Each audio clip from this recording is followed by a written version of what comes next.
அஸ்ஸலாமு அலைக்கும் வரஹ்மத்துல்லாஹி வபரகாத்துஹு. பிஸ்மில்லாஹிர் ரஹ்மானிர் ரஹீம். அல்ஹம்துலில்லாஹி ரப்பில் ஆலமீன். அஸ்ஸலாத்து வஸ்ஸலாம் அலா ரசூலில்லா வல ஆலிஹி வ அஸ்ஹாபிஹி அஜ்மஈன். அல்ஹம்துலில்லாஹ். சூரா ரஹ்மானுடைய 4வது பாகத்துக்கு வந்துட்டோம். ரொம்ப சந்தோஷமாக இருக்குது. மனசு ரொம்ப திருப்தியாக இருக்குது. சூரா ரஹ்மானுடைய அல்லாஹ்வுடைய அருள் எல்லாம் ஒன்று ஒன்றா பார்த்து உணரக்கூடிய அந்த தருணம் ரொம்ப அழகாக இருக்குது. ஸோ முதல் 2 பாகங்கள் அல்லாஹ் இந்த உலகத்தில் என்னென்னலாம் படைச்சிருக்காங்க, மனிதனை எப்படி படைத்தாங்க, ஜின்னை எப்படி படைத்தாங்க, அவங்களுக்கு பழம் வகைகள் எப்படி கொடுத்தாங்க அப்படின்றத சொல்லி காமிச்சிருக்காங்க. ஸோ 3வது பாகத்தில் கேள்வி கணக்கு நாள் எப்படி இருக்கும், அல்லாவை நிராகரிப்பவர்களை நரகம், அவங்களுக்கு பொய்ன்னு சொன்ன அந்த நரகம் எப்படி இருக்கும் அப்படின்னு சொல்லிட்டு நரகத்துடைய அந்த வேதனைகள் பற்றியும் அல்லாஹ் 3வது பாகத்தில் சொல்லியிருக்கிறாங்க. இன்றைக்கி ஒரு அழகான பாகம். ஸோ சொர்க்கம் கேட்டோடனே ஒரு சந்தோஷம், அப்படியே கண்ண மூடி பாருங்களேன். சொர்க்கம் அப்படின்னு நம்ம சொல்கிறவே பாருங்களேன், நமக்கு தெரியாமே நம்ம முகம் ஒரு ஸ்மைல், அந்த சிரிப்பு தானாகவே நம்ம முகத்தில் வரும். ஒரு சந்தோஷம், ஒரு மன நிறைவு, ஒரு திருப்தி, அது ஒரு அழகான உணர்வு. ஓகேங்களா? ஸோ இன்றைக்கி அல்லாஹ் சொர்க்கம் எப்படி இருக்குது அப்படின்றத அல்லாஹ் சூரா ரஹ்மானில் எப்படி சொல்லியிருக்கிறாங்க அப்படின்றத பார்க்கலாம். ஸோ இன்றைக்கி நான் ஒரு ஆயாவாக உங்களுக்கு சொல்ல போகிறதில்ல. அல்லாஹ் சொர்க்கம் எப்படி இருக்குது அப்படின்னு சொன்னதை நான் என் மனசில் எப்படி பதிய வச்சுருக்கனோ அதை உங்கள்கிட்ட காட்டுறேன். ஓகேங்களா? ஸோ யார் இறைவனுக்கு பயந்து இறைவனின் பால் நேர்வழி நடந்து சொர்க்கம், அவங்களுக்கு சொர்க்கம் நிச்சயமாக உண்டு. ஸோ 2 ஸ்வர்க்க சோலைகள் இருக்குமா, 2 கார்டன்ஸ் இருக்குமா. ஓகேங்களா? அந்த கார்டன்ஸில் நிறைய கிளைகள், மரங்கள் இருக்குமா. ஓகேங்களா? அந்த இடத்துல மரங்களுக்கு நடுவில் நீர் ஊற்று ஓடிக்கொண்டு இருக்கும். அந்த மரத்தில் பார்த்திங்கன்னா பழ வகைகள் என்ன சொல்கிறது, ஜோடி ஜோடியாக ஒவ்வொரு விதமான எல்லா விதமான பழ வகைகளும் ஜோடியாக அந்த மரத்தில் தொங்கிக் கொண்டு இருக்குமா. ஓகேங்களா? ஸோ இதுதான் ஃபஸ்ட்டு சொர்க்கத்துடைய விஷனாக அல்லாஹ் சொல்கிறாங்க. 2 பூஞ்சோலைகள், சொர்க்க பூஞ்சோலைகள் இருக்கும். அங்கே நிறைய கிளைகள் இருக்கும். அந்த இடத்துல நீரூற்று ஓடிக்கொண்டிருக்கும். அந்த கிளைகளில் எல்லா வகையான பழங்களும் ஜோடி ஜோடியாக தொங்கிக் கொண்டிருக்கும். ஓகேங்களா? ஸோ சொர்க்கத்து வாசிகள் எப்படி இருப்பாங்க அப்படின்னு சொல்கிறாங்க பாருங்கள். அவங்க இஸ்தப்ராக் அப்படின்ற அந்த பட்டு, ஒரு திக்கான பட்டான், ஒரு மென்மையான பட்டு, அந்த பட்டால் செஞ்ச விரிப்பில் அவங்க அவங்களுடைய சோஃபாவில் அப்படி சாஞ்சு உட்காந்துட்ருப்பான். சோஃபாவில் எப்படி நம்ம பிள்ளைங்கள்லாம் சாஞ்சு உட்காந்துருந்தா ஒரு ஆசையாக இருக்கும் அதை பார்க்குறதுக்கு. ஸோ அந்த மாதிரி சொர்க்க வாசிகள் அந்த பட்டால் செஞ்ச அந்த விரிப்பு மேலே சாஞ்சு உட்காந்துருப்பாங்களாம்.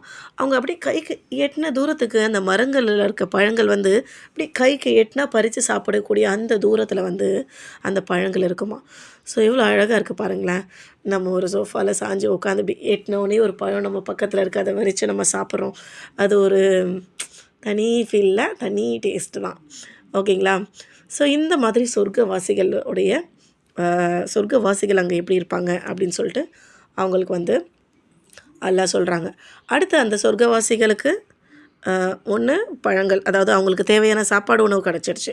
அடுத்தது அவங்களுக்கான பார்ட்னர், அவங்களுக்கான ஜோடி எப்படி இருப்பாங்கன்னு சொல்கிறாங்க பாருங்களேன். அந்த இடத்துல கன்னியர்கள், அதாவது கல்யாணம் ஆகாத கன்னியர்கள், எந்த மனிதனும் ஜின்னும் தீண்டாத கன்னியர்கள் இருப்பாங்களாம். எப்படி இருப்பாங்க? முத்தை மாணிக்கத்தை போல, பவளத்தை போல் அப்படி பரிசுத்தமானதாக இருப்பாங்களாம். அங்கே இருக்க கன்னியர்கள் எப்படி இருப்பாங்க? பரிசுத்தமானவர்களாக இருப்பாங்களாம். பாருங்கள், இது ஒரு பாட். ஓகேங்களா? சொர்க்கத்தில் இது முதல் பாட்டு. 2 கார்டனுக்கு இல்லை கிளைகள் நிறைய இருக்குது. அந்த கிளைகளில் பழ வகைகள் இருக்குது ஜோடி ஜோடியாக. நடுவில் நீரூற்று ஓடிக்கொண்டு இருக்குது.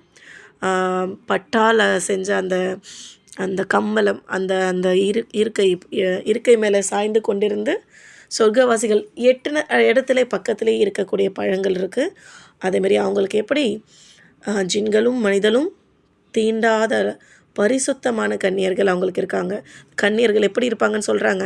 மாணிக்கத்தை போல், பவளத்தை போல் பரிசுத்தமானவர்களாக இருப்பாங்க அப்படின்னு சொல்லிட்டு அல்லாஹ் சொல்கிறாங்க. இதுக்கடுத்து 60வது ஆயாத்தில் அல்லாஹ் ரொம்ப அழகாக சொல்லியிருக்காங்க.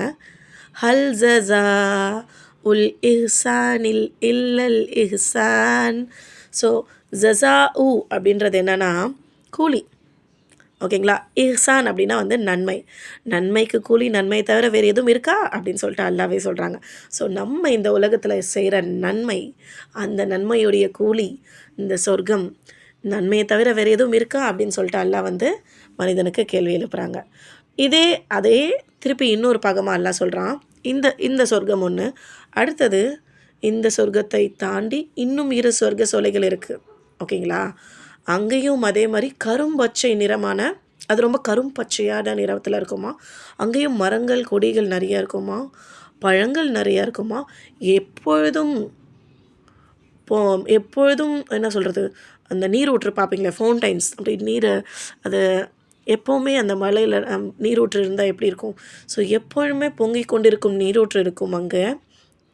அங்கே பற்பல கனி வகைகள் இருக்கும், பேரிச்ச பழங்கள் இருக்கும், மாதுளை பழங்கள் இருக்கும். அங்கேயும் அழகுமிக்க நற்குணமுள்ள கன்னியர்கள் இருக்கின்றனர்கள்.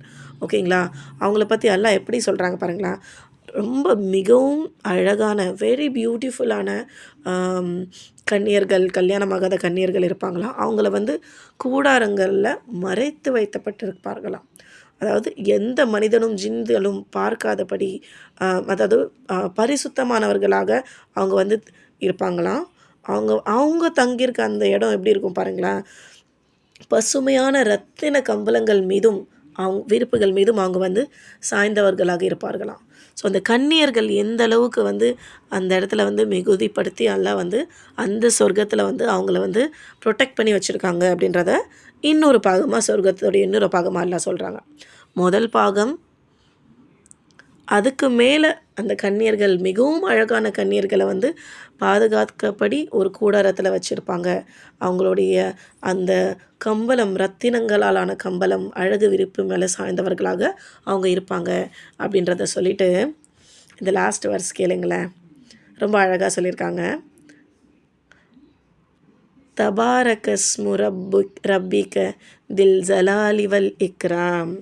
ஸோ இந்த சூரா ரஹ்மானுடைய முதல் ஆயா ரஹ்மான் அப்படின்னு அல்லாவோட பெயரில் ஆரம்பித்து இந்த லாஸ்ட்டு அல்லாவோட பெயரில் அவர் எப்படி முடிக்கிறார் பாருங்களேன். மிக்க சிறப்பும் கண்ணியமும் உடைய இறைவனின் திருப்பெயர் வந்து ரொம்ப பாக்கியமானது. ரஹ்மானுடைய அந்த பெயர் எவ்வளோ பாக்கியமிக்க ஒரு பெயர்னு சொல்லி அல்லாவுடைய அருள் எல்லாத்தையும் சொல்லி அல்லாஹ் இந்த சூறாக்கு ஒரு முற்றுப்புள்ளி சொல்கிறாங்க பாருங்களேன். அழகாக சொல்லியிருக்காங்கல்ல, ரொம்ப அழகாக இருக்குது.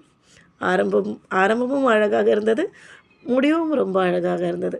ஸோ நடுவில் நம்ம மனிதர்களாக அதை என்ன உணரணும் அப்படின்னா, அல்லாஹ்வுடைய ஒரு அருளையும் நம்ம வந்து எண்ணி அல்லாஹ்க்கு நன்றி செலுத்தக்கூடியவர்களாக நேர்வழியில் நடந்து, நம்மளுடைய கேள்வி கணக்கு நாளினப்போ நம்ம வந்து இந்தா உன்னுடைய சொர்க்கம் இந்தா எடுத்துக்கோ போ சந்தோஷமாக இரு அப்படின்னு சொல்லிட்டு அல்லாஹ் கையிலேருந்து அந்த சொர்க்கத்தை நம்ம ஒரு கிஃப்டாக வாங்கக்கூடிய ஒரு நல்ல மோமின்களாக அல்லாஹ் நமக்கு நேர்வழி காட்டணும்னு வந்து துவா செய்வோம் இன்ஷா அல்லாஹ்.